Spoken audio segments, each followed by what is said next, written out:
안녕하세요. 한방재활학과 전문의 신현택 원장입니다. 오늘도 암 치료에 열심을 내주시고 계시는 여러 환우분들 먼저 응원의 말씀으로 시작을 합니다. 힘내십시오.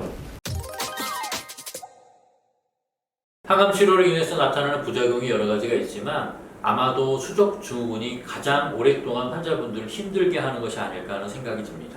오늘은 그 수족 증후군에 대해서 말씀드리도록 하겠습니다. 초기에 잠깐 나타났다가 시간이 지나면서 회복되는 다른 부작용들과는 달리 항암 치료가 거듭되면서 점점 더 심해지고 치료에 대해서도 별다른 반응이 잘 나타나지 않고 수개월에서 수년까지도 지속되는 증상이기 때문에 수족 증후군은 상당한 염려거리가 되고 있죠.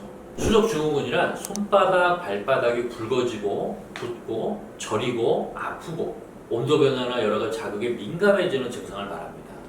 커다랗게 물집이 잡히고 피부가 벗겨지는 경우도 볼 수 있고요.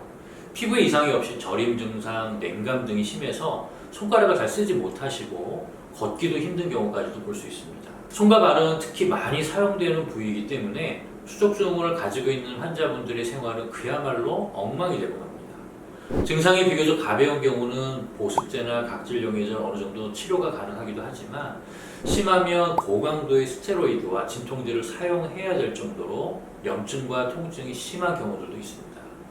수족 증후군의 조짐이 보인다면 최대한 잘 관리하고 악화를 막기 위한 치료를 적극적으로 받으시는 것이 좋습니다.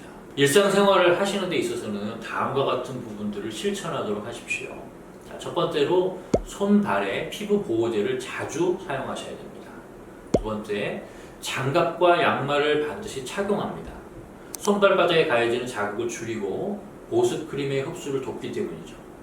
세 번째, 꽉 끼는 양말이나 신발은 피하고 신발은 부드럽고 바닥이 푹신하고 두꺼운 것을 신는 것이 좋습니다.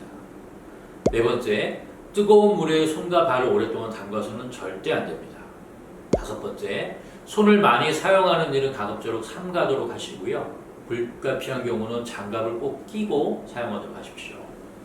여섯 번째, 설거지를 하는 경우라면 미지근한 물을 사용하셔야 되고 면장갑을 낀 다음에 고무장갑을 착용하는 것이 좋겠습니다.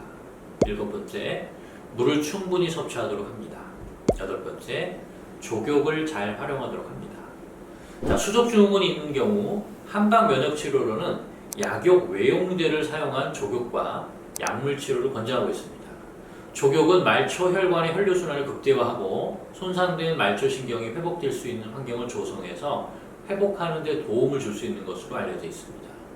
2014년도에 저널 오브 트래디셔널 차이니즈 메디신이라는 잡지에 실린 논문인데요.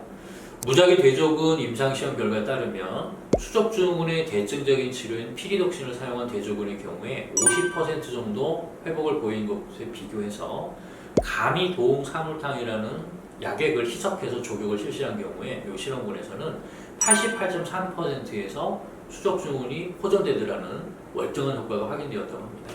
내복약의 사용에 대해서는 아직은 뾰족한 해결책으로 제시되고 있는 것은 없지만 우차신기환, 작약감초탕 등에 대한 단독 혹은 양약 복용과 병행한 임상 연구들이 있었고요. 우차신기환이라는 처방은 저림 증상에 어느 정도 유효한 효과를 보였고 작약감초탕은 저림보다는 통증을 주소증으로 하는 수족 증후군을 사용했을 때 어느 정도 유효한 효과를 보였다는 보고가 있습니다. 다른 항암 부작용과 달리 수족 증후군의 경우는 노력하신 것에 비해 경과가 빨리 나타나지 않아서 실망하실 수도 있으실 텐데요.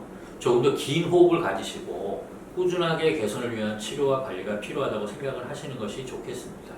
그러시다 보면 어느 순간 조금씩 개선되고 있음을 확인하실 수 있으실 겁니다. 감사합니다.